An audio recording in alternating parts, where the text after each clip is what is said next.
Memphis, TN. For exactly 33 years, a profound and eerie silence hung over one of the most heavily guarded secrets in pop culture history. On August 16, 1977, the world stopped when Elvis Presley was pronounced dead at Baptist Memorial Hospital at the age of 42.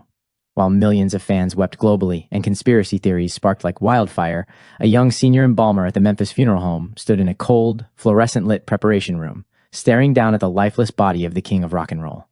For decades, this man held his peace, bound by a strict professional code of ethics and the sheer weight of the Presley family's influence. However, exactly 33 years after that fateful night, the wall of silence fractured when the retired mortician stepped out of the shadows, exposing the harrowing reality of what truly happened behind closed doors during the most chaotic celebrity funeral preparations in American history. The revelation originally sent shockwaves through the collecting world and the global Elvis fan base when a prominent Chicago-based auction house, Leslie Hindman Auctioneers, announced a highly controversial lot. The anonymous embalmer, then an elderly man in his 80s, had quietly preserved a medical vault of history, the exact clinical instruments used exclusively on Elvis Presley's body on the night of August 16th and the early morning of August 17th, 1977. The inventory read like a macabre archaeological dig into the final moments of a legend.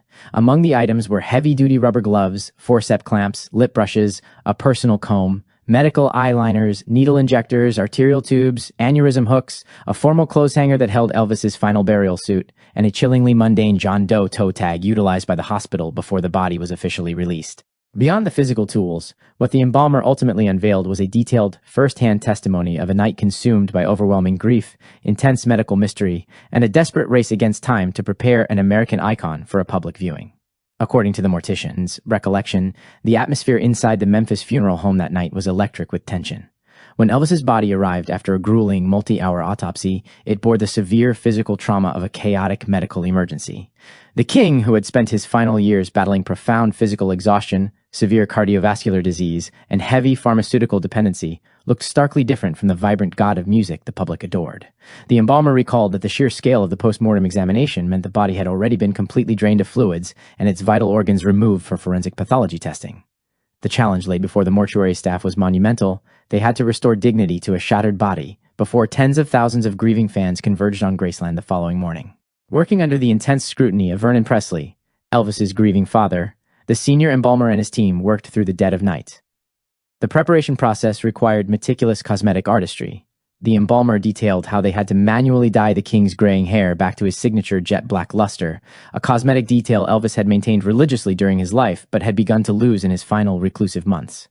Makeup was heavily applied to mask the intense pallor and swelling resulting from his sudden cardiac arrest and the subsequent autopsy. Every line, every feature was carefully reconstructed. Yet, despite their professional precision, the sheer rush of the timeline and the state of the body laid the groundwork for decades of persistent public myths.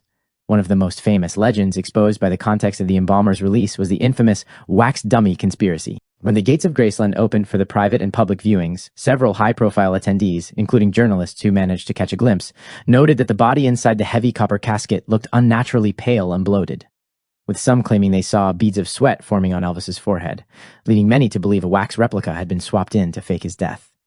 The embalmer's historical logs directly debunked this fantasy with cold scientific reality. The human body, when heavily cosmeticized and placed under the suffocating heat of massive, high-powered television lights and thousands of pressed-together mourning bodies in a humid Memphis August, will naturally exhibit condensation on the synthetic wax-based cosmetics used in 1970s mortuary science. It was not a fake dummy sweating. It was the tragic reality of a heavily restored body reacting to the intense environment of an adoring, overwhelming crowd. Furthermore, the embalmer's accounts highlighted the intense security breach